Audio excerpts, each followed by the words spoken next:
The Chicago Bears select. Hold on to your butts. What's up, everybody? Welcome to the SportsZone Chicago's 2021 NFL Draft Special. I'm Ivan Vargas. That's my boy Luke Nettles from the Basic Monsters Game Day Podcast. That's where you know us from. That's where you can check us out in the fall. Because right now we're in our off season, but you know what? We're going to be here to bring you the NFL Draft for SportsZone Chicago. And let's go ahead and jump into things, man. We're going to go ahead and bring in our panel. We got guys from a couple shows. Sean, hopefully, he'll be able to join us later, and also Michael Helatek in a couple minutes. But let's go ahead and bring him on right now. We're going to go ahead and bring on from the Smoke Fellas, Mr. Smoke Fella himself, Benjamin. Ben, what's up, man? What's going on? What up, everybody? How you doing this draft day, dog? Man, I'm nervous. I'm excited. I'm kind of all over the place because. Like we was talking backstage with Teddy B and Aaron out here mouthing off. I don't know what to expect. You know what I'm saying? So, man, let's get into it. Oh, yeah. And then we're going to go ahead and bring in another one of the Smoke Fellas, another part of the Humidor Smoke Sports and Cigars podcast. Lucky Lefty. Lucky, you in a car right now? You driving around somewhere? Yes, sir. About to go set up for the draft, meet up with some of the other fellas, man. And we about smoke cigars and drink. I know there's a couple bottles somewhere. I know there's a couple bottles somewhere. Oh, you already know what's about to happen. You know he got a bottle tucked right next to his left leg. Well, man, first of all, stop putting my business out there. But hey, man, look, this draft, man, I don't think I've been this excited about a draft in a long time, man, just to see like how it's gonna fall. Hopefully the Bears don't do nothing stupid, man. It's just, but I'm ready though. Hey, we're from Chicago, so you better be prepared for stupid. You know what I'm saying? You better be ready for some dumb shit to happen. And that's it. With all the craziness, and right before we get to all the craziness, I want to bring out a last member of the panel for right now, Jamar Hart from Sports 101. Jamar, welcome to the show, bro. Happy draft day. You know, a lot of craziness, and I want to start off with you, Jamar, because I'm sorry to bring you in hot. But we're talking about how everything started to change once Denver made that trade for Teddy Bridgewater, and then how even Deshaun Watson's case can still be a factor even after the draft. So there's a lot of factors that go into this. On top of that, you don't know what Atlanta's going to do. You don't know what Carolina's going to do. What do you think's going to happen in these first 10 rounds, Jamar? Well, I think it's already topsy-turvy with the news we had today with Teddy Bridgewater, Aaron Rodgers, Julio Jones. You also have to look at that the Carolina Panthers didn't pick up the option on Sam Darnold. So he might not even be there after today. I'm thinking it's going to be a run on quarterbacks. You know, the NFL's monkey see, monkey do. So I see quarterbacks, receivers, and O-linemen coming out. Micah Parsons might shoot up in the top 10. And we get to see and talk on the basement monsters on which quarterback is going to be good next year. Yeah, and you know what? It's just where I like Teddy Bridgewater, but you could see also on top of Denver trading for him, Denver could go ahead and draft the guy. Lucky, yeah. Denver's in a position where, look, Drew Lock he's not the guy. He's not the guy there. He might not be the guy at all anywhere. So you're looking at a situation where you have your starter who is proven. Teddy could do it. Teddy could do the job. He's done it everywhere he's been. Right. And then you have your opportunity to get your other guy, Trey Lance, Justin Fields. Those are the two guys right now that are pretty much well, I mean, Mac Jones, but I really feel like the Niners are going to go ahead and take Mac Jones. But those two, Justin Fields and Trey Lance, have been the talk of the town for everybody. What do you think what do you think they do? What do you think Denver and Carolina do? Because they still need quarterbacks regardless of the moves that they made. Well, I think it's looking like right now that Teddy Bridgewater living up to his name. He's a bridge quarterback. So I could definitely see Denver taking somebody. They reworked his deal, to kind of lower the cap hit. So I mean, obviously, I don't think they got him for a 6th round pick, thinking he was the future. And if you're in a position to draft one of those guys, man, I think you go ahead and do it. I think Elway, they're about as desperate as the Bears for a quarterback, so I can definitely see it happening. But Carolina, I think they'll hold on to Darnold. You can't. I think to bring him in just to turn around and flip him would be a little crazy, Ben, what you got? Well, you know what? Looking at that, And the way it's starting to play out, I think it's going to be everybody's talking about the quarterbacks going here and the quarterbacks going there. I think it's going to be some receivers and O-line that fly off the handle because, I really want to see where Devontae Smith end up because, man, they've been talking about him being so small. Everybody been knocking him, but I guarantee you somebody going to pull the trigger on him. I mean, they got him going to the Dolphins, but why not, the Falcons make that reach for him if they getting rid of Julio? You know what I'm saying? I'm just ecstatic about this, man. I don't know what to expect, man, and I'm waiting to see once we get down to that third pick. Once we get to the third pick, I think things are gonna go left. Luke, what you got? Nothing. I mean, the Sam Darnold thing. I think I want to say Carolina wants to hold on to him. The thing that's going to be interesting in this draft is going to be what are they going to do to help him out because they've had receivers leave. So they're going to have to get maybe a tight end, a couple of receivers. They're going to have to do something to help him out. You already have McCaffrey, so he's not going to have to throw it as much as he probably did in New York. But what my thing is, he's got to have those weapons. You lose some pretty good receivers there, and your tight end's been lacking ever since Greg Olsen left, really. So it's going to be interesting. That defense still needs to be addressed a little bit as well, but I'm not really worried about Carolina because they're in my division, so I can really care less what they do. Them or Atlanta, I can really care less what they do. But I'm hoping that they make horrible decisions today. But like I said, I don't know. I think Darnold's good in Carolina. I think Matt Rule has a different mindset. I think he's going to use Darnold to his advantages. And he's not going to have to be the guy. If they get him some help, all the pressure is not going to fall on Darnold because, like I said, he does have that run game, and I do think that will help him in the long run. And tying this all back to the Bears is we need a fucking quarterback. So we're looking for a top end quarterback is going to be pretty hard. And the desperation that this team gave off in that end of the year press conference. Ivan, you don't like the red rifle? Hey man, look, he can do the job. look, I'm not saying he can't do the job. Getting Andy Dalton is pretty much the same as signing Nick Foles last year. I feel the same way. Is he healthy enough to do the job? Nick Foles, his old legs, his old ass knees, they were up game 2. You know what I'm saying? He had that miracle run in Atlanta, and then their knees gave out, and he can't move anywhere, and he had no offensive line. But to me, it's the same as having Nick Foles. I think he could do the job, but what are you going to put around him to help him? And I mean, offensive line wise, what are you going to do to help that quarterback? But coming to the Bears, like I said, they're going to have to make a jump. And I don't know if it all pans out and a quarterback falls. I still don't even think a quarterback would fall farther than New England. I think New England is in prime position to go ahead and sign a quarterback with an older Cam Newton.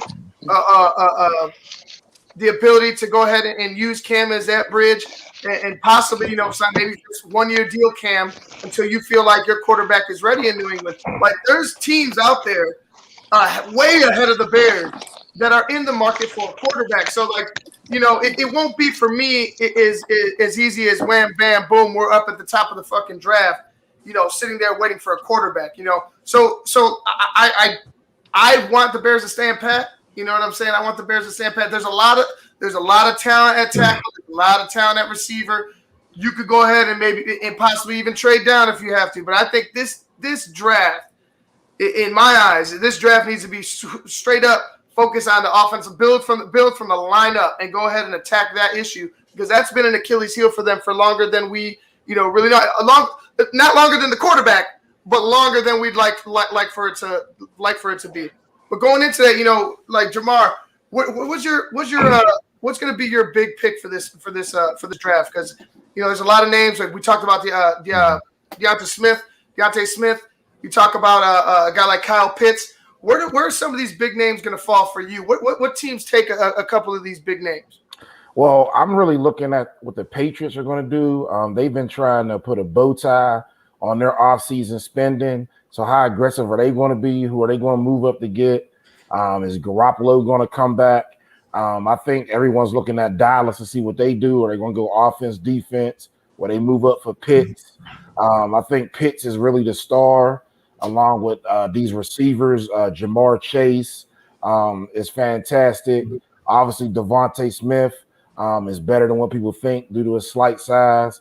So I really believe the receivers and O linemen are going to shine, even though more quarterbacks will be picked as well. So just to solidify that up, I would say Pitts is going to be a great pick wherever he goes. Penei Sewell, who's not even 20 years old yet, is going to be a monster. And then the tackle from Northwestern is also very great too. He can move in the guards. So I think he's a great pick for any O-line that needs a combo O-lineman. Yeah, and you know what? That's talking about the O-lineman.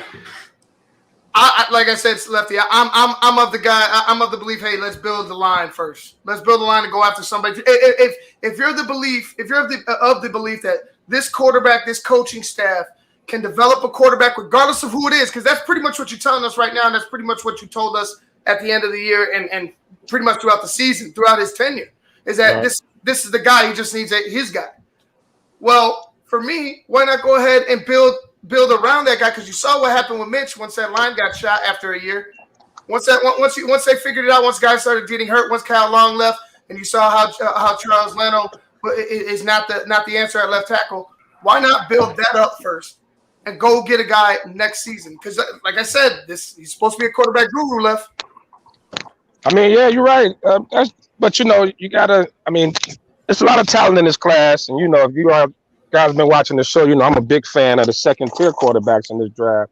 The Mons, the Kyle Trask, the Davis Mills types, and my fear. I'm with you on. I don't want the Bears to give up a bunch of assets, especially trying to move from 20 into the top 10. You got to give up way too much. So, and like you say, you can. I think Adam Hodge had the best mock draft to me. Was them trading back to the back end of the first round, and then taking Kellen Mond, and then still getting a tackle, in the second round. It's a pretty deep tackle draft. People not talking about it. It's a deep O-line draft. Yeah. And with all the quarterbacks coming off the board, a lot of guys are going to drop. So I think it's important to always stick to your board. I mean, I'm a firm believer in that. The old Bill Walsh system was that you sign needs in free agency and you draft talent. So the best talent there, but I really would love to see Kellen Mond on the Bears, and a trade back that's ideal for me. Well, you know what? Going with what you just said, and I believe you're absolutely right. You know what I'm saying? I believe you're absolutely right, Love. They can't do that. We don't have a GM that I trust that can do that. That can draft talent. That will draft the best talent available. His words, not mine. That will draft a quarterback that's not look. Nothing's a surefire thing in the draft, but a quarterback that's not 13 starts into his career, in college. And that's all he had. I want somebody that's going to be, if anything, I'd rather it be Matt Nagy's choice. Right. Move up to go get a quarterback than it be any collaboration bullshit. Because that collaboration, sometimes you get lost in translation. And Ben, for me, do you have any trust in this front office and this coaching staff to go ahead and get a guy?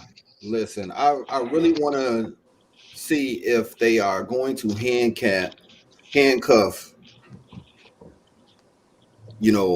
Pace and Nagy, because if you're going to keep them, then you have to let them loose. Let them go ahead and make the decisions and do what they got to do. But if you are going to get rid of them next year, then you have to put them in a box and say, you can't do this, you can't do this. So, that's when you'll see like the safe bets, and like Lefty said, you're gonna get talent.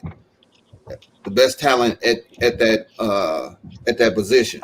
But to answer your question, I don't trust it at all. I'm nervous about it, but every year I can say that same thing.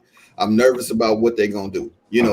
Whenever you got high hopes, that's when you basically slapped in the face on draft night and you like, what the fuck? But Ivan, don't we have a little trust in Nagy, because Nagy was one of the guys that was scouted Mahomes and like he has a good eye, but I think everybody's taking the Nick Foles thing a little too. He's getting scared because of Nick Foles. Yeah. That's why I said, but look, drafting, I'm fine. I think Nick Foles, he had to, because he needed somebody that knew what he was doing. Exactly. He just needed somebody. So it was desperation there too. But excuse me. But for me, like I said, look what they did with Teddy and Luke, this is going to go to you because look what they did with Teddy, right? Teddy didn't want to sign with you. Couldn't sign Teddy last year. You could have signed Andy Dalton for $3 million. Now you sign Andy for 10. Don't want to go after Teddy for 4. Like what I don't get where the collaboration, where the process making of this team is, of the front office is. It's when it comes to personnel, when it comes to player development, where's their mindset, Luke? Because right now the Chicago Bears and like I know you know what I'm talking about because we talked about this team getting really good on offense and really bad on defense really quick. What do you think about this front office decision making in this draft? Because quarterback is not their specialty, dog. Right. No, I agree 100%. I will, jumping off what Lefty said, whoever, Nagy has the eye for the talent in Mahomes. He came in there after, Trubisky was brought in, so and everybody knew from day one by, how much he was being thrown under the bus that Trubisky was just not Nagy's guy. Nagy was going to put all of his misfortunes on Mitch Trubisky. That was his scapegoat. So, we'll see. I mean, that Nagy, if they do get a quarterback, it's going to have to be somebody that Nagy, 100% wants, because if they get another quarterback that's not, exactly what he's talking about, then, who knows what. And I have a feeling also that they are going to be put on a leash this Dre, because listen, you guys got one more year. You guys jacked up the last 2 or 3 years. If any time to put them on a leash, it's this year, because if they fuck up this year, this might be another 4-year fix on offense. You never know. Well, that's the thing. So that's what I'm saying. Like I don't trust them. I never have. I told you exactly how the Nick Foles Trubisky situation was going to play out on the show. So I mean, and it happened exactly like we said it. So they're gonna have to. If they go after a quarterback, it's going to have to be the quarterback. It's not going to be. And he's Luke, you should have be, played the lottery after you made those statements. No, it was 100% true, man. Like I told him, I was like, "You watch, Trubisky's going to start. He's going to screw up. They're going to put in Foles. Foles going to shit the bed. And they're going to bring back Trubisky." And that's exactly what happened. It was pretty much play by play. But like for me, if they trade up in this draft, it ain't going nowhere. So it's like it's a given for them to trade up. But honestly, truthfully, I think if they just get a quarterback in the second round, if they feel conviction on a quarterback in the second round, if they like one of the second tier guys, say, hey, we can work with this guy too. Don't be surprised if they're still around because they've gotten any quarterback. I don't trust the decision making of George McCaskey or any of the board members there in Chicago when it comes to football decision making, or when it comes to keeping a leash on your GM and your coach, because other than like going after like the yes men, the guys that the guy you want to go have a beer with after work or something like that. You know what I mean? Like your best friend's cousin or something like that. You know what I mean? Somebody that you're that's a nice guy.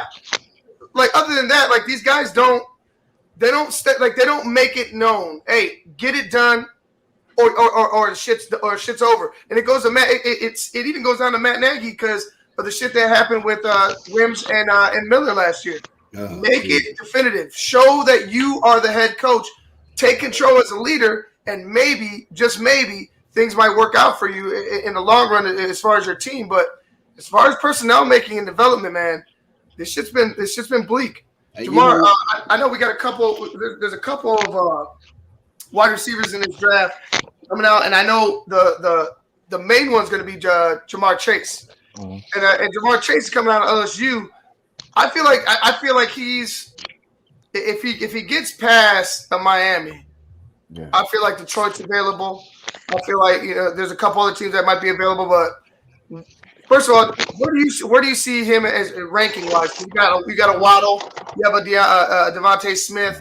Where do you see him ranked in the top receiver wise for you? I got him number 1, so it's pretty much half the country. But let's see what you got. I definitely have him number 1 due to his physicality and the way he catches the ball. I haven't saw his measurements of his hands, but he really plucks it out the air. My number 2 wide receiver is Jalen Waddle, just because the other Alabama receivers said he's better than them. So they practice with him. They've been with him for years.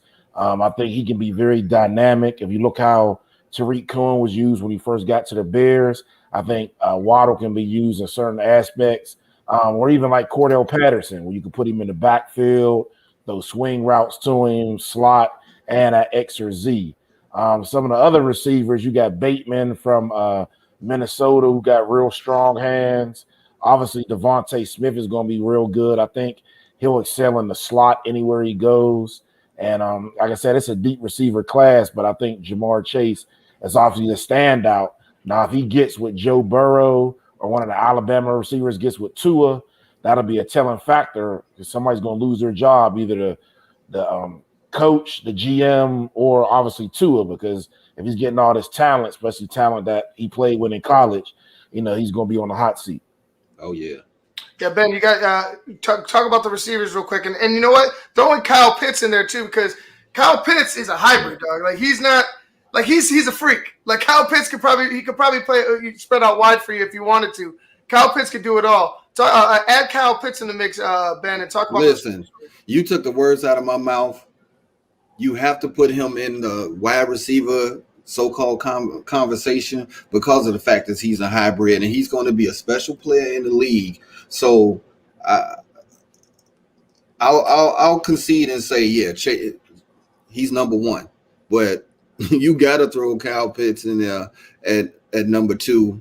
I mean, and Waddle, I would love to see another Waddle in Chicago. You know what I'm saying? But that ain't gonna happen. I just hope he don't go to Detroit. I don't want to see him in a NFC at all. I don't want to see. I send him out west somewhere. Yeah, I feel like with Goff and now with Goff, I feel like Detroit. They got Hawkinson at the tight end. They have a running game. They have a running game with Swift and I forgot the other.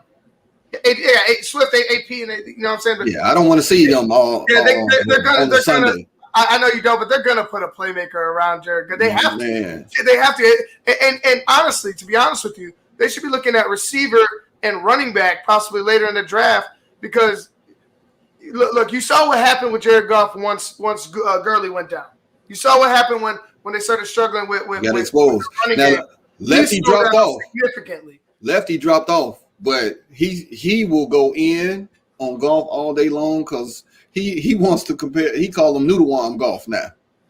And I'm like, you can't put the man there, but Lefty is so critical of him. But if you put all them tools around him, we don't want to see them. We don't want to see them. And he got all them weapons and stuff because we're going to be pissed off with Detroit beat us. Yeah, their defense is sure to start peaking too. I mean, they have some young talent on there. They're not great, but they got some young talent on there. And if they continue to hit on some of these draft picks, watch out. But I think playmakers coming to Detroit. We can't stop that. Luke, we'll talk about the receivers, man. Yeah, I like all those guys too. But Pitts is my boy. Now the thing that's going to be interesting about him and a quarterback that's tied to him is Kyle Trask and Kyle Pitts. The thing that I'm more curious about is how do they work without each other. I know a lot Trask has had some traction. He's been kind of moving. He's kind of actually been floating, but he's actually started gaining traction. And people have actually started leaning to him. I've actually seen teams that were talking kind of like sounded like they were interested. I don't think the guy's going to pan out to be anything, to tell you the truth. I think Pitts was Kyle Trask, and you take Trask away from you take Pitts away from Trask. I don't think Trask has near the season that he had because some of those games. I mean, he was throwing 6 touchdowns to the same guy one game. So I mean, outside of that, I don't know what Trask is going to be. I love Pitts. The guy I really like though is a kind of a sleeper guy, and he's going to be great for any team that needs like somebody in the slot, and like kind of like I want to say like a Edelman. Cole Beasley type of guy. And the guy I'm going to talk about is out of Ole Miss. His name's Elijah Moore. He's a small guy, but he's quick, and he dominates over the middle. He's got great hands. He can outrun the guy in man coverage. And that's the guy that I think a lot of teams, because, we're starting to see these guys become so much more prevalent and more relevant in the league because, even look at Tampa Bay last year. They had Scotty Miller and Justin Watt, like guys that are coming out of those slots. So I think that position's starting to get a little more light shined on it.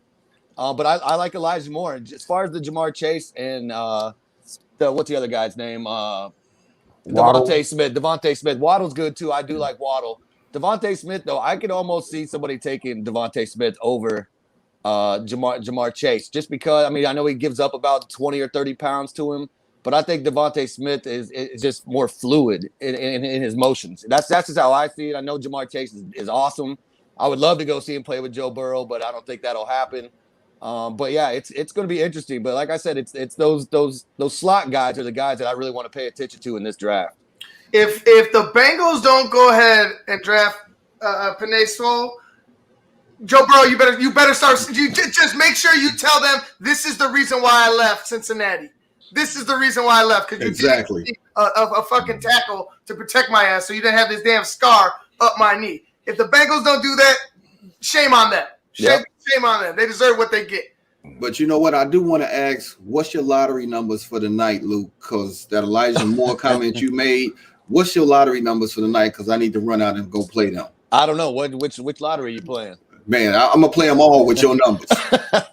Because Elijah Moore is that he could be the sleeper of the draft. And like you say, that slot, he could be a beast. And but when you talk about Smith, though, it's his knowledge of the game that puts him over the top of a lot of individuals, because he picks defenses apart, not the quarterback. He does. And Jamar, talk a little bit more about that, because I know you like Jamar. Jamar is our resident now professor, sports professor. Talk a little bit more about Smith's knowledge of the game. Well, definitely. As a receiver, as everyone on the panel just said, he can line up and diagnose a defense, get off the line without a jam, and read the zone. He can sit down in space, and he can pull away from people. Everyone talks about how Mac Brown delivers the ball, but these receivers were in the SEC every week. They weren't getting jammed. They're getting off the ball, and these are top corners that are supposed to be drafted. So if you're going against J.C. Horn and Patrick Surtain Jr.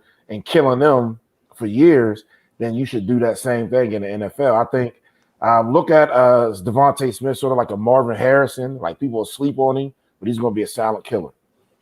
You know, I'm looking at how many tackle, like, offensive linemen there are in the draft, and I want to go back to the Bears real quick. Like I said, I want them to build that line first. Obviously, you're going to have to find a cornerback. What's the percentage that the Bears take? A tackle first in the first round. Let's say they don't get their quarterback they like, or they can't get up there. You go tackle first. Let's say they go ahead and double up on offensive linemen. Maybe not right away in the second round. Maybe they go tackle, corner, and then go after another offensive lineman in the third round. Do you think that's a possibility, Ben? It's a strong possibility, but the one thing that has been said by all draft analysts, if a quarterback drops, all bets are off. All bets are off. But they should, they had. I was looking at one mock draft where they had Tevin Jenkins from Oklahoma State. Tackle, strong, big. You need, no matter what you do at quarterback, even if you sticking with the red rifle for a minute, you got to protect them. You got to protect them, and you can't get Mooney the ball. You can't even get off the blocks with David Montgomery, and our little dynamo, little ping pong. He'll be back, so you got to protect. And I wouldn't be mad if they doubled up. Because this is a strong draft for old linemen right now, and people, like Lefty said before he left, people sleep on that. Yeah, it's one of the most. I mean, everybody will tell you it all starts up there. I mean, if anybody that knows what they're talking about football, I'll tell you everything starts with the offensive line. If you have no line, you're not running the ball. Your quarterback's going to be under pressure. You're going to see turnovers. You're going to be in the losers column for a long time without a line. So I mean that first. I mean, I'm not saying that you should go out and just draft 5 guys for your line and say, hey, and it's throw away everybody else, because a lot of these teams already have some guys that they can work with or kind of move around. Not too much like the Bears do, but they do have some people they can move.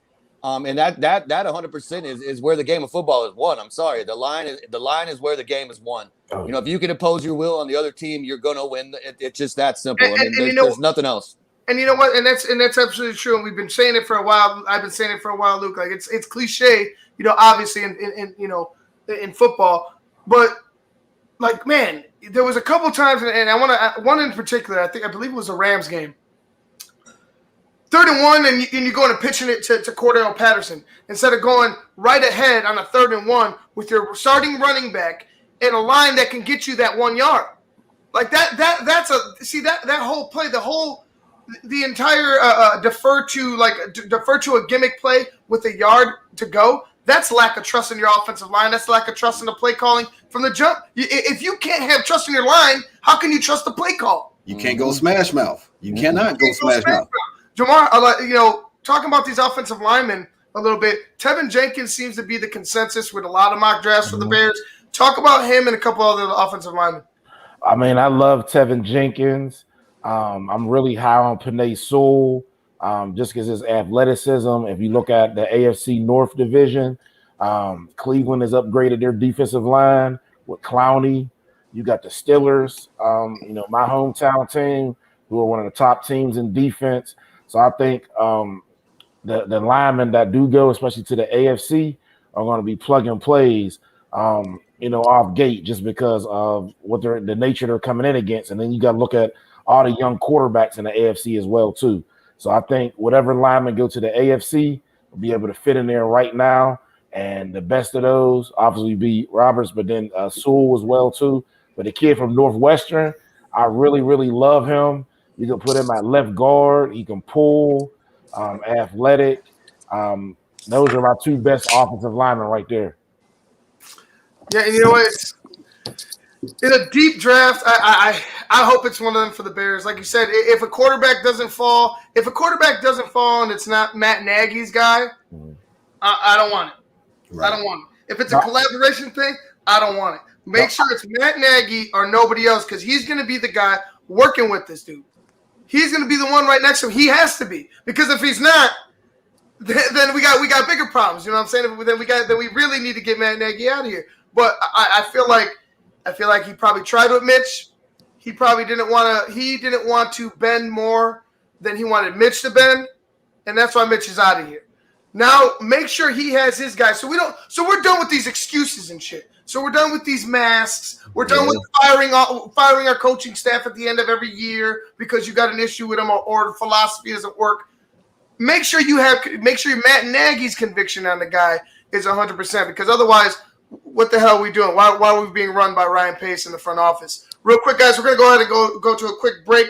We'll be right back. We'll be back right after the break with this NFL Draft Special.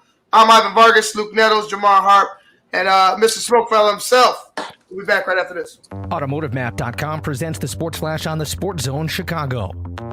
In Tuesday's Major League Baseball action, the White Sox fell 5-2 at home against the Tigers. Detroit with a 3-run seventh. Lucas Giolito went 6 2/3. He gave up 4 runs on 5 hits. He walked 3 and struck out 7. The Sox dropped to 12-10 with the loss. The series continues against the Tigers tonight at home, 7-10 first pitch. 3-0 lefty Carlos Rodon gets the start for Chicago. He'll square off with 1-2 right-hander Casey Mize. Day off for the Cubs on Tuesday. They're back to action today. 6:20 Central first pitch at Atlanta. 1-2 right-hander Kyle Hendricks gets the nod. He'll take on 1-1 righty Huskar Inoa. Tough loss for the Blackhawks last night. They fell 7-4 at home against Tampa. NBA tonight, the Bulls visit the Knicks at Madison Square Garden. The Bulls coming off Monday's win at Miami.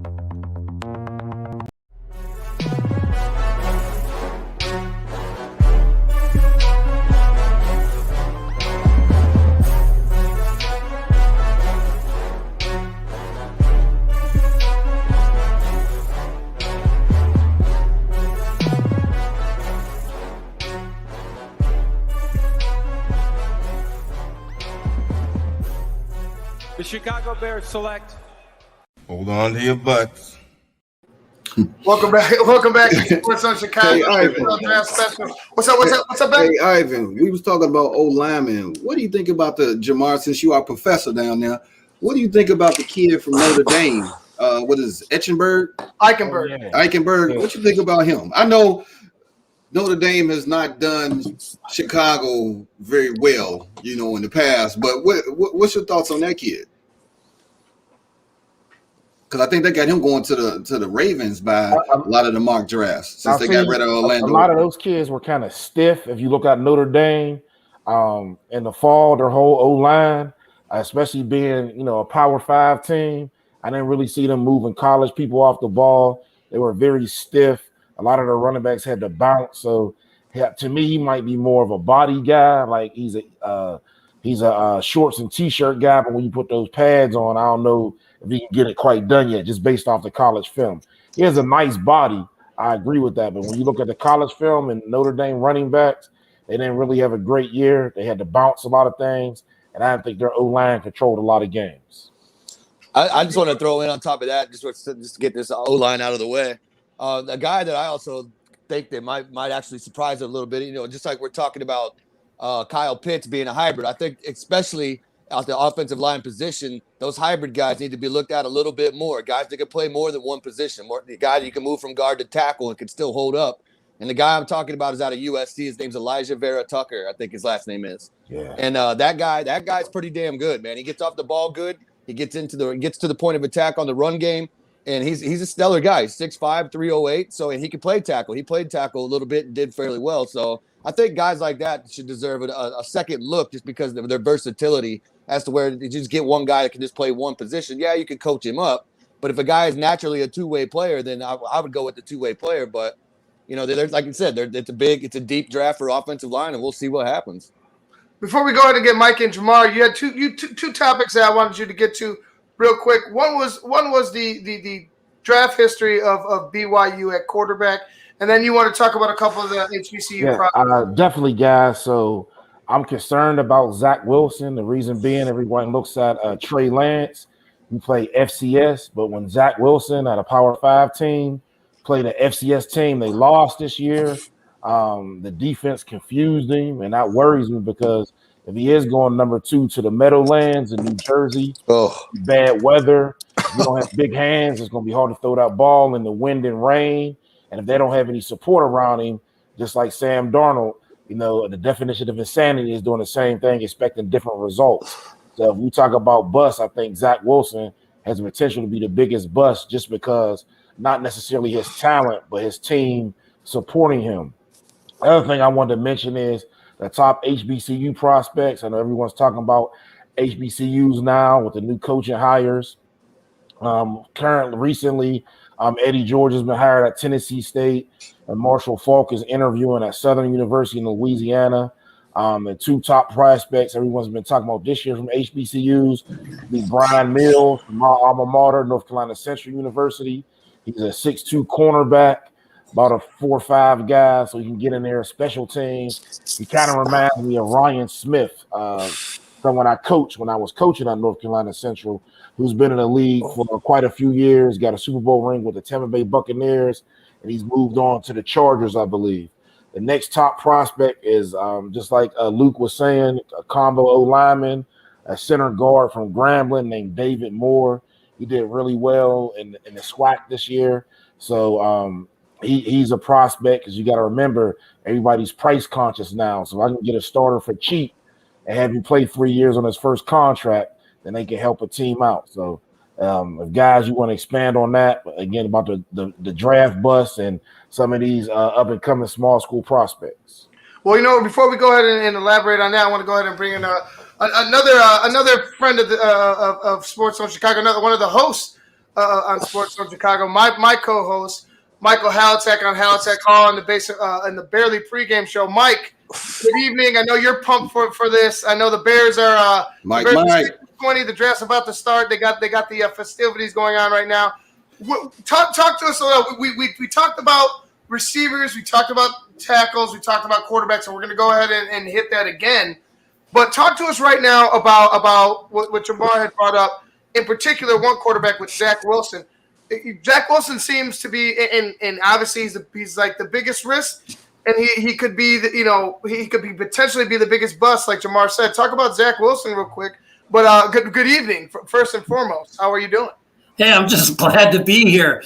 I am fortunate to have a 4-minute commute from my office to my house, and I'm rushing home. I get home at 7:00 expecting to see Goodell on the screen, and I'm watching some band play live music. Of course, I have it muted, and it's 7:15, and we haven't started the clock yet. So I'm a little surprised. And before I answer your question and get to the quarterbacks in this draft, I don't know what you guys have talked about, obviously, because I didn't get on except for just a few minutes ago since you came back from your commercial break. I don't know if you guys have been aware of the talk in the NFL today with Aaron Rodgers demanding a trade out of Green Bay. And I was kind of shocked to hear that. And as of right now, apparently there's a deal that is being worked out to trade Aaron Rodgers to Denver, of all places. Earlier in the day, it was a rumor that San Francisco, a couple of days ago, had offered Garoppolo, the number 3 pick in the draft, and a couple of other current players on their roster for Aaron Rodgers. God, I hope not, because I don't want to go another freaking 10 years with a top-tier quarterback going to Green Bay.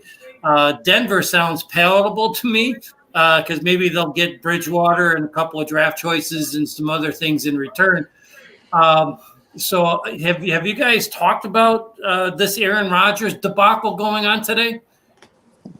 We have not. We're actually waiting. I was actually waiting for you to get into that. So you got the biggest news. You got the Schefter announcement, Mike. But yeah, big news today. Adam Schefter broke it on NFL Live. Aaron Rodgers does not want to be back in Green Bay. He's pretty much. It's pretty much his decision set in stone. I mean, nothing's really set in stone in the NFL, but Aaron seems pretty content with this decision. It's been a few months now. It's been actually a few years now. And, we go back to last year's draft and how the Green Bay Packers, you're drafting for your future, but you have a Hall of Fame quarterback that's taking you pretty much – he's taking you to the promised land and then gotten you almost there multiple different times. And you've pretty much told him, hey, do it on your own, buddy. Like, you're going to have to do this on your own because we're not going to go ahead and get the pieces that you want to help you. Mike, I don't blame him. And I don't think any of these guys on the panel blame him either. The guy has been begging for help at receiver. He's been begging for help at any skill position other than running back because obviously he had Aaron Jones. But the Packers they spent the second-round draft pick at running back. So, it was a double slap in the face for Aaron Rodgers last season. I don't blame him, Mike. I don't blame him at all. I don't. And as we sit here, by the end of this evening, the Bears could literally go from having the worst quarterback in the division to having the best quarterback in the division if they are able to pull off this trade for the quarterback that isn't taken by San Francisco, whether it's Mac Jones or Justin Fields. I would bet that the 5-star panel that we've got put together here tonight, I would think that overwhelmingly Justin Fields would be the quarterback of choice, except for me. I'm a Mac Jones fan. I think that the way he processes the what he sees on the field is exactly what Matt Nagy needs. He doesn't need a guy that can throw the ball 70 yards down the field 10 times a game, which Justin Fields can do. And I just think that for the Bears offense, the most upside in this draft, if they're going to go with one of the first-tier quarterbacks, would actually be Mac Jones. But to get back to the original question, Zach Thomas picked up a ton of support, especially in Bears Twitter, because he just flashes. He flashes every single game. He made some silly plays look extremely easy, and as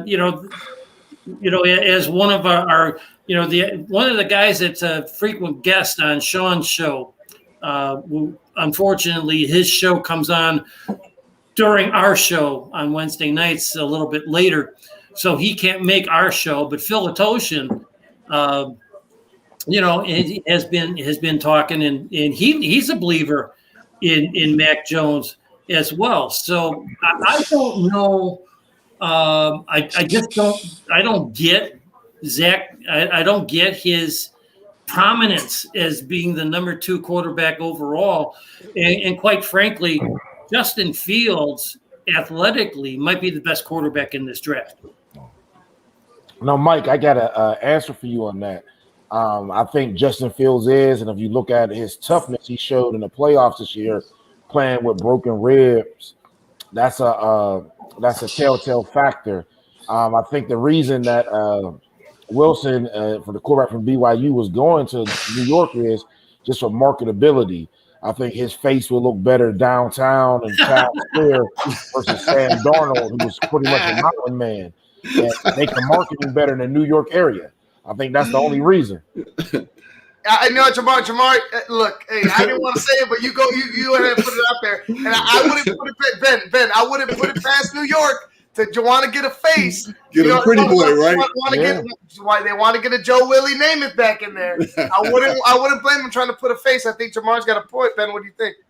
Hey, you know what?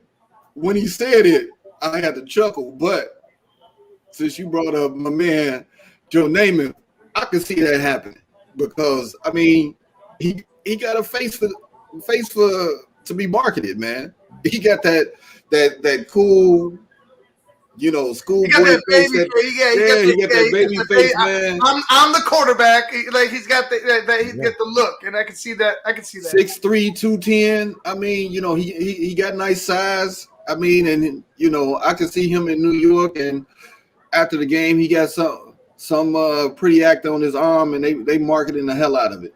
Yeah. Hey, Ivan, I want to double up on Jamar and his comments about Fields in the playoffs. He absolutely shredded Clemson and outplayed Trevor Lawrence despite that injury. He got smoked. I can't remember who the guy to put the hurt on him in that game, but he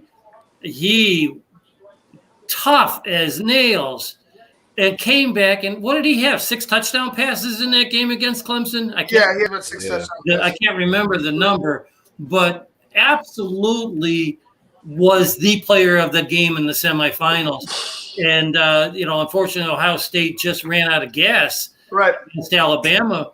I tell you what, I was so hoping that Ohio State was going to do a number on Alabama. I was hoping that Notre Dame would take out Alabama, to be completely honest with you, in the semifinals, to have an Ohio State and Notre Dame final. That was a stretch there. See Ohio State win that game.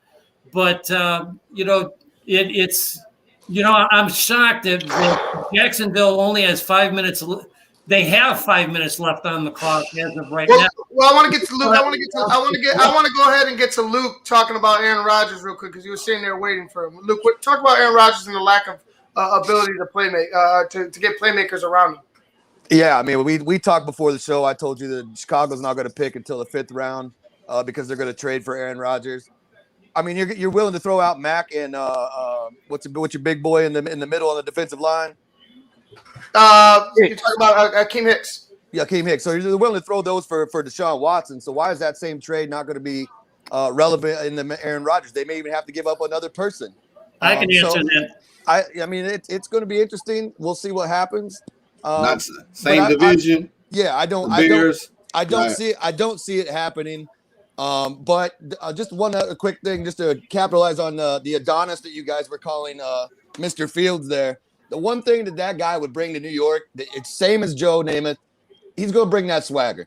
And that's what New York's been missing. They don't have a guy that has swagger. They don't have a gritty guy. Sam Darnold is just like the guy that raises his hand every now and then. Like, is it my turn? Is it my turn? This guy's going to be there. He's going to be able to hopefully manipulate that offense. Get it down the field, and we'll see. But I like I said, I think the swagger is the thing that New York has been missing for a long time, and I think he brings that to them. Well, the Green Bay's not going to let. I'm sorry, Ivan. Go ahead. Go ahead, Mike.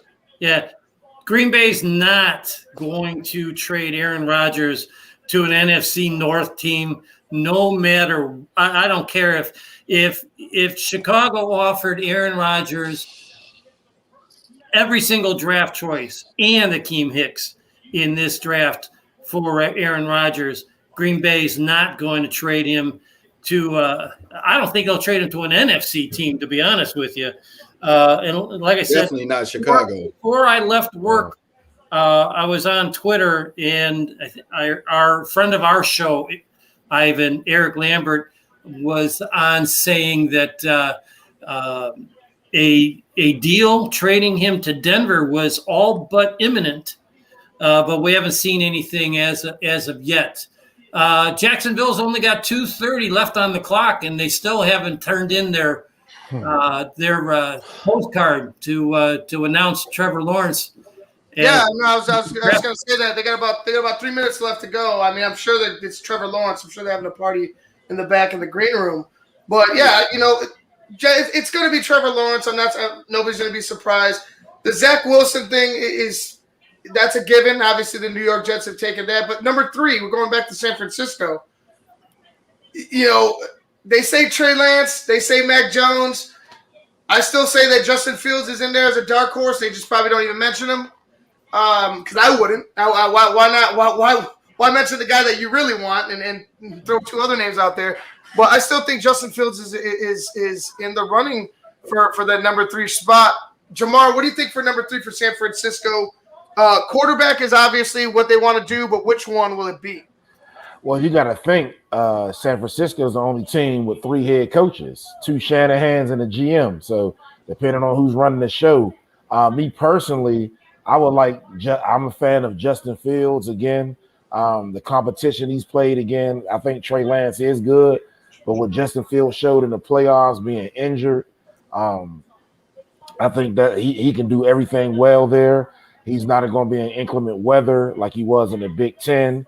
So I think his passing will get better underneath the Shanahans, and he actually fits what they do, and he can do it very well. Mike. Yes, sir. What do you think about number 3, Justin Fields, Trey Lance, or Mac Jones? I know, like I said, the last 2 are the San Francisco's talking about Lance and Jones being the guys, but is Fields still a dark horse? The pick is in for Jacksonville, by the way. Yep, I'm watching it closely. I'm waiting for Goodell to come down the walkway to announce the pick, and I'll turn my TV up so everybody can hear it. But to answer your point, this is the entire key to what the Bears can do later on, depending on what San Francisco does at pick 3. I don't know why they would pick anybody else but Fields, but when they initially made the trade to get to number 3, everybody was thinking it was going to be Mac Jones. So we'll be seeing here in about 20 minutes, but here we go. Can you hear that? Yeah. 2021 NFL Draft. The Jacksonville Jaguars select Trevor Lawrence, quarterback, Clemson. Right. So we knew that. That's easy. The easy part's done. So now everybody knew they was taking Sunshine. Yeah, right, exactly. And then now let's go see. Let's do the same thing with pick number 2 because we know where they're going with Wilson. They already mentioned that earlier in the day. I'm sorry. No, go ahead, Jamar. Go ahead. Real quick, guys. What everybody's forgetting about Jacksonville is their head coach hasn't coached in a while. He's been on a college level last time he did coach. How is he going to adjust to this NFL game and get Trevor Lawrence in the best positions possible? Now, who's he going to hire to be his OC? It's a lot of unknowns with Jacksonville, and we know Urban, he can fly off the handle. Is his health going to be good enough the last 16 games? There's a lot of variables with that Jaguars team. Well, you know what? A 6'5" stud quarterback will ease a lot of your pain and worry. But I mean, you still have to play the games. Like you said, Jamar, he still has to coach them. But I think this will make me sleep a little bit easier at night, knowing that you have a guy like Trevor Lawrence, at least to start out your coaching career in the NFL. Ben, Trevor Lawrence going number 1. Obviously, that's the obvious pick. I want to go back to that Niners thought because it's coming up here in a second. Man, Fields, Jones, or Lance, and like I said, you know the main 2, but is that dark horse Fields still a possibility, man? I think he is a possibility, but the comparisons for that I've been hearing that they've been comparing, Mac to Brady. They threw up Brady's picture of his body, and then you see Mac Jones' body and how similar they was. So I think this one right here is gonna come. I think they're gonna be in the draft room and they're gonna end up flipping a coin. Because the intelligence on Mac is key, but the toughness, the grittiness, the athletic ability of Fields, man, it's hard to pass up, especially for what Shanahan what they do when they offense. Mike, you said it best. He fits what they want to do. So I don't know, man. This is right here. This, like I say, this is why I was excited for the draft. Right, Luke. Moments just like this. Right, Luke. I'm gonna go out on a limb here. I'm gonna say they draft either 13 or my boy JC South Carolina, JC Horn. And they've already put these these trade packages together. Garoppolo, maybe you throw something in, trade back in, maybe top 10 even, and quarterback there. Because especially the quarterback, Rich Sherman, I don't know if he's there, but he's still. Luke, you're breaking up. You're breaking up really, really hard. Like, is that better? No, not at all. You're frozen everything. Well, that's all. We'll take you off. Just figure it out and then pop back on. But did you come in? Are you good? It's better now. No, not at all. All right. Now it is. Now it is. Now it is. Now it's better. Yeah, now you're fine. Now you're all okay. I don't know where it broke up or what you didn't hear, but we heard the wrong pick for the Niners, and then you went on your tangent. Oh no, I'm just saying that I think they should go with the cornerback first. Right. I would go with J.C. Horn over Surtain. It's because I feel like J.C.'s a little more physical. Their cornerbacks aren't the greatest anymore. And like I said, if they already got a draft package for Garoppolo, they've been trying to wheel and deal with a bunch of teams. Why not do that? Trade back into the top 10, get your quarterback then. I don't know. I think they could go 2 for 1 here in the first round and actually be solid if they draft the cornerback with their first pick. I like them drafting a cornerback, but later. I think Shanahan doesn't like Garoppolo. I think what Shanahan has is the same relationship Nagy had with Mitch Trubisky, and he don't want that shit. And Shanahan's like, look, you don't work with me, you're not working with me, or I can't work with you. You got to go. Let's move forward. Let's move on. Let's move forward. I agree with you with their cornerbacks and them needing help, but that cornerback is a position you could find in the second, third round. You could go ahead and drop back easily and find a guy to help you out. You already have a couple starters there. Find a young guy, maybe he becomes something. You know what I'm saying? Mm-hmm. Going into this, let me see. The Jets have about 3:30 left on my screen. I don't know what you have, Mike. I know yours is a little faster than mine. 250. 250 for the Jets. It's obvious they're probably going to draft Zach Wilson. They told us as much.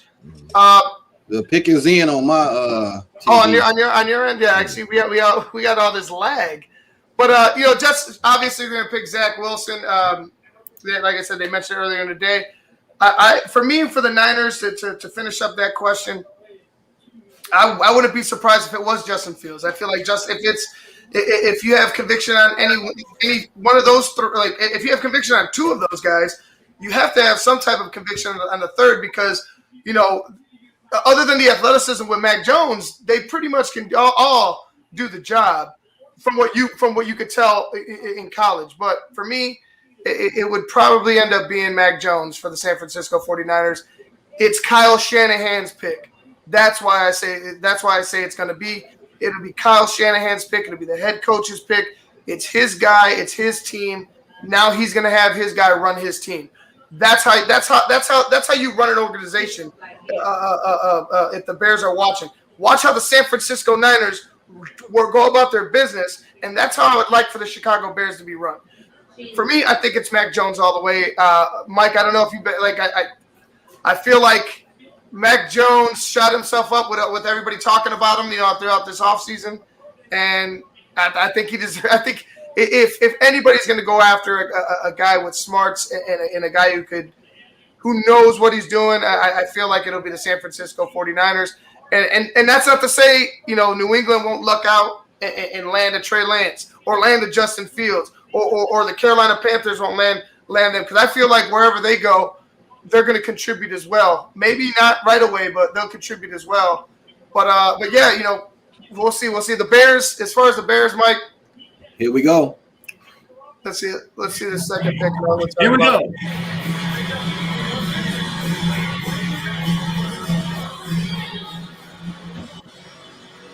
Zach Wilson. In the 2021 NFL Draft, the New York Jets select Zach Wilson, quarterback. There you go. That might be the Jets' biggest mistake. Like everybody's been talking. Like I don't know if it's bad luck. I don't know if it's I think Zach Wilson has a lot of potential. I just think I would have preferred Zach Wilson behind a veteran quarterback for a year or two, rather than throwing him into the fire in the Meadowlands. Jamar, what do you think? Definitely. He doesn't have a veteran O-line, receivers, running back, and then in the AFC, which is starting to get quarterback and defensive dominant, I don't think he has a chance for success. Ben. I was just watching Zach Wilson walk. He was so stiff walking to get his jersey and stuff. He's going to the Jets. I thought he was going to fall over me. He's going to the Jets. I'd be stiff too, like shit. That's an execution walk. It's like he didn't want. It's like he was like hesitant, like he didn't want to walk out there. I wouldn't either. No, come on, man. It's like he was hesitant. Mike, you saw him. It's like he didn't want to go. Coming down the runway. Yeah. He's having a good time. No, now he's pumped. Now he's pumped up. Now he's pumped. There he is. I was hearing lines from the Green Mile spoken when he started making that line. Oh man, you're just over. It's over. Look, he back there. He might prove us all wrong, but like, man, with the talent, with the lack of talent that you have, especially at, on the offensive side, you're in for it, buddy. Like you're in for it. Yeah, I gotta tell you, watching Zach with all the hugs and kisses in the green room, there's a lot of good-looking women there. I don't know if they're his sisters or what, but holy smokes, what a bevy of beauties in that green room. The guy's got touch. The guy's got swagger. Is he going to get eaten up by New York? That's what remains to be seen. But he does. I like the way he carries himself. I do like his swagger. He just seems to put the ball in the right place at the right time most of the time, and it'll be. It's going to be fun to watch the AFC East with Buffalo rising, and God only knows what New England's going to do the rest of this evening. There's talk of New England trading up if Fields is still available after 6 or 7 draft choices. So we just don't know. So the fun starts right now. The 49ers are on the clock with only 5 minutes left. So guys, it's going to be fun, man. Right, Mike. I think you kind of hit it on the head, man. He gets that ball out, and he's not that quarterback that's going to sit. Oh, yeah, you are right about the green room. Oh my God! But going out in the green room. I don't think Zach is going to be that guy. The texter never lies when we're talking about beautiful women. He's going to get that ball out quickly in New York. He's not going to sit there and hold that ball and get crushed. I don't think he's that dude. He's going to get that ball out quick. And, I was watching him throughout this season. He was getting that ball out quick, So I can see that carrying into, New York land. And I can see them being outshining the Jets just on swag now. Yeah, absolutely. I mean, the Giants, they're going outshine the Giants on swag.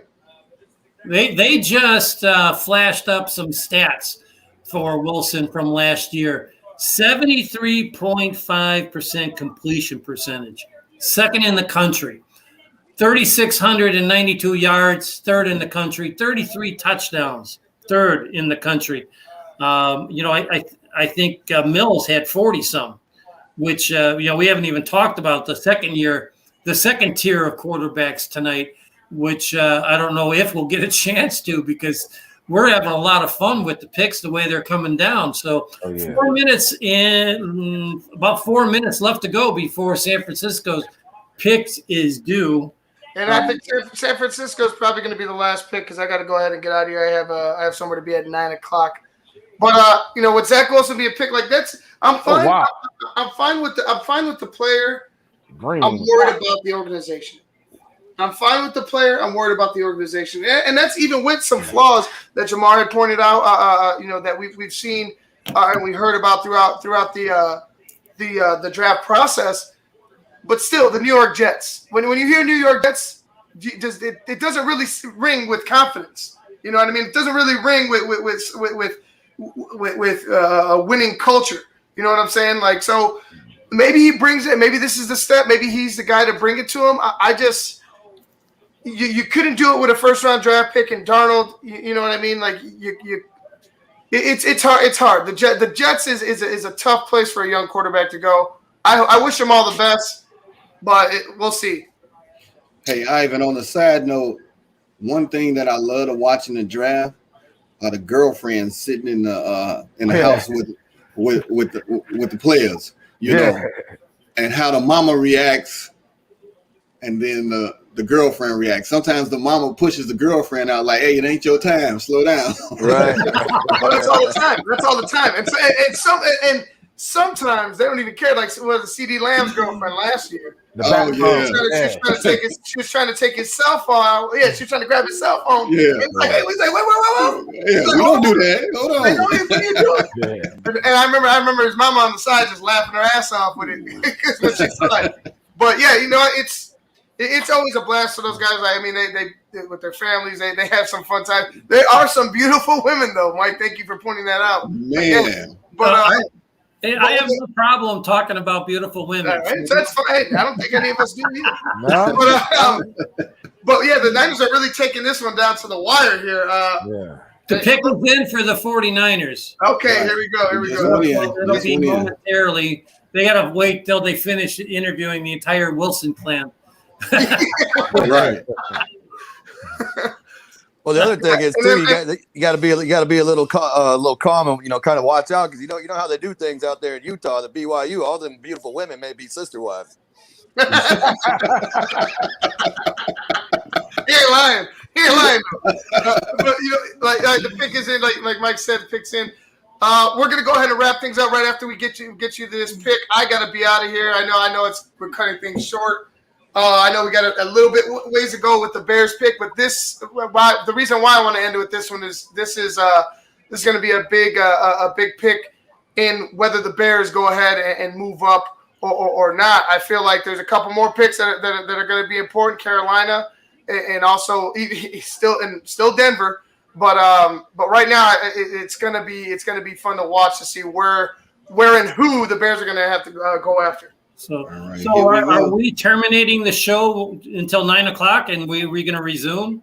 We can pick things up after the. Well, I'm going to be gone till 10 plus, at least 10, the very least 10. So we'll probably wrap things up tomorrow and Saturday.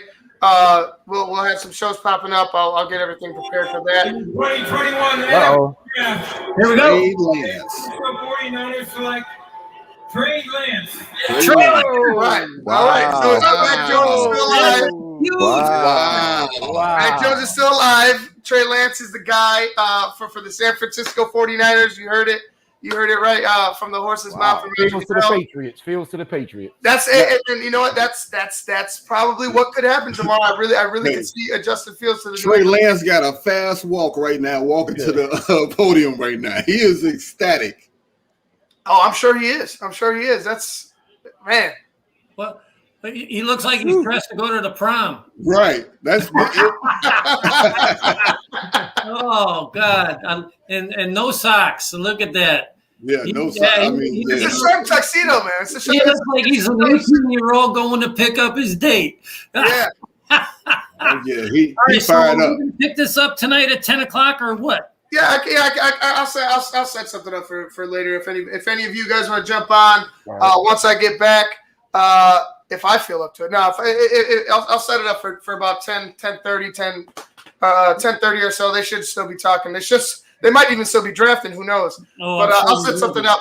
I'll set something up and we'll cap the night off once I get back. But all right, guys, thank you for joining us. This has been the SportsZone Chicago Draft Special. Go ahead, Mike. Are we going to use the same link that we're used to get into the studio here? No, it'll be a different link. I'll send that to you. All right. So I'll see you around 10 o'clock. Yeah, definitely. And everybody else, I hope you all come back at 10 o'clock. Yes, sir. We'll be here. All right, Luke. And Smoke a Fella. I love that name, my friend. You got to pass me one of those cigars. I got you. Matter of fact, I'm about to Grubhub you one over there right now. All right. Actually.